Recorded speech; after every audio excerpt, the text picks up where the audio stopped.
I'm making this video because it could be the last video I make. Yeah. Pretty soon. This is Princess Latifa Al Maktoum, daughter of the billionaire ruler of Dubai, Sheikh Mohammed.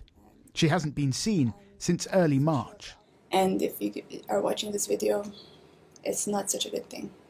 Either I'm dead or I'm in a very, very, very bad situation. Friends of the princess released this video, filmed before her disappearance, to try to put pressure on the UAE authorities.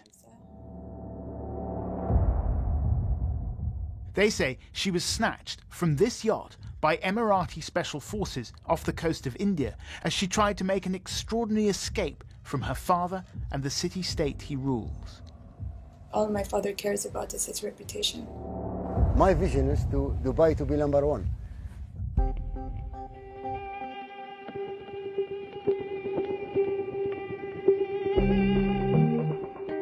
Sheikh Mohammed Al Maktoum cultivates an image of Dubai as a modern city, an outward-looking, business-friendly destination, a place of leisure and of luxury.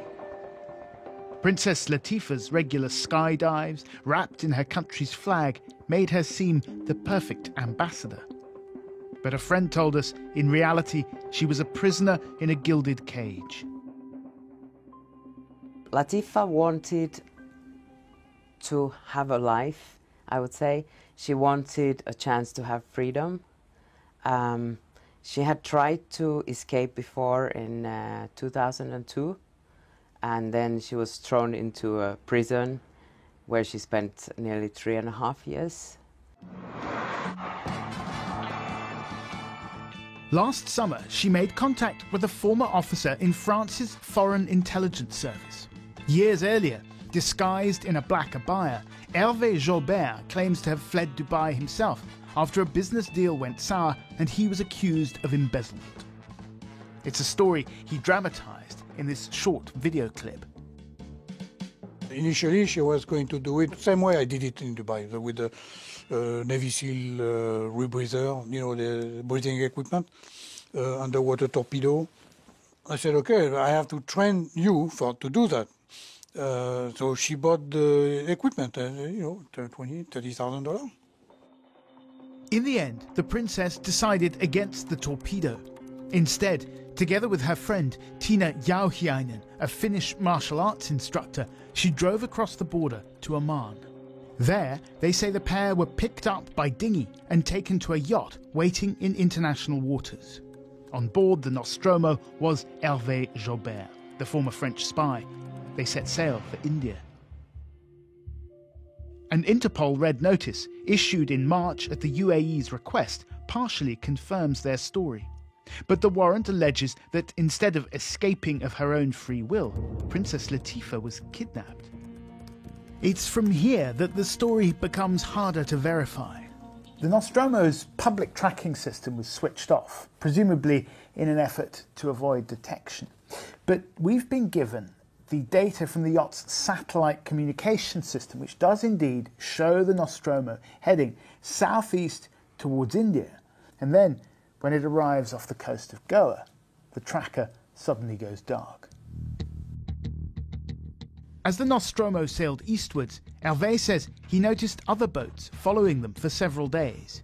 Then, one evening, it was the 4th of March, when he was on the bridge and Princess Latifa was below deck in her cabin with Tina. We started hearing noises. It sounded like gunshots from upstairs. And actually later on I learned there were stun grenades. I was outside looking, I knew something was going on, and then I saw that boat coming, and with the commando, they pointed the gun at us.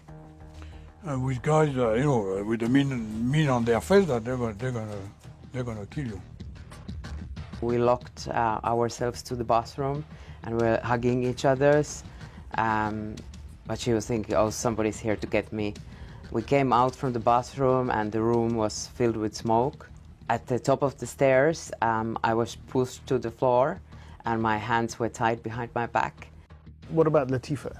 I heard her, I did not see her. I heard her struggling and screaming at them.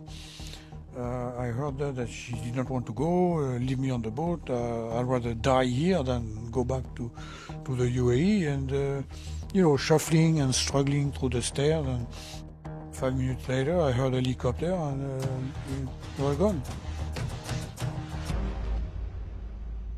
But there's a twist. Both Hervé and Tina told us that these conversations were happening in English, not Arabic. The commandos who first boarded the Nostromo, they say, were not Emirati, but Indian. At the time, I was not sure if they were Indian, yeah, because they were speaking English. But I knew it after, when I saw the marking on the hull. What did the marking say? Indian Coast Guard.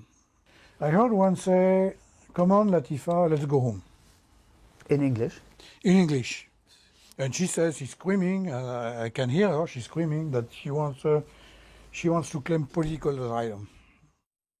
The Indian government didn't respond to our requests for a comment.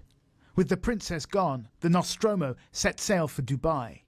Hervé and Tina were still aboard, but now the yacht was under the control of Emirati forces. Once ashore, they say, they were blindfolded, handcuffed and interrogated. They were threatening me with a death penalty, a life in prison.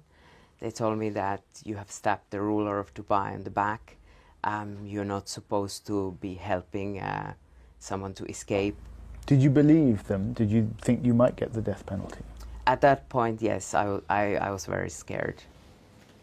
The most terrifying moment of that... Tina and Hervé say they were released after more than a week in detention. The case of the vanished princess has been taken up by an advocacy group known as Detained in Dubai. The group is not without controversy. 2 of its members have criminal convictions in the UAE, convictions they contest. At a press conference in a central London hotel, some journalists appeared to question the group's motives behind publicising the story. We heard that you are getting support from the Qatari government. Perhaps I can answer that question. I can confirm categorically that we are not receiving any support from the Qatari government or any other government. The UAE broke off relations with Qatar last summer, part of a wider regional rivalry between Saudi Arabia and Iran. Could Princess Latifa have become a pawn in big power politics? The government of Dubai told us that for legal reasons they were unable to comment on the details of the allegations, but they said that those making them had a track record of criminal activity. Now, the AFP news agency quoted another government source as saying that Latifa was back with her family and that this whole story was part of a Qatari campaign to discredit the ruler of Dubai, Latifa's father, Sheikh Mohammed. And what of the mysterious French spy who masterminded the escape and who also had his own run-in with the authorities in the UAE? Can I ask just what was in it for you? You were expecting to get paid? Yeah, eventually I was expecting to get paid, yeah. How much? Is it important? Yes. It gives a wrong impression. Why? Because then people are going to tell me that I did it for the money. Did you do it for the money? No. I expect it to be the start of a new chapter in my life, and one where I have some voice, where I don't have to be silenced. But since her disappearance, nothing has been heard from Latifa, nor has she been seen in public. If I don't make it out, I really hope that some positive change will happen from all of this.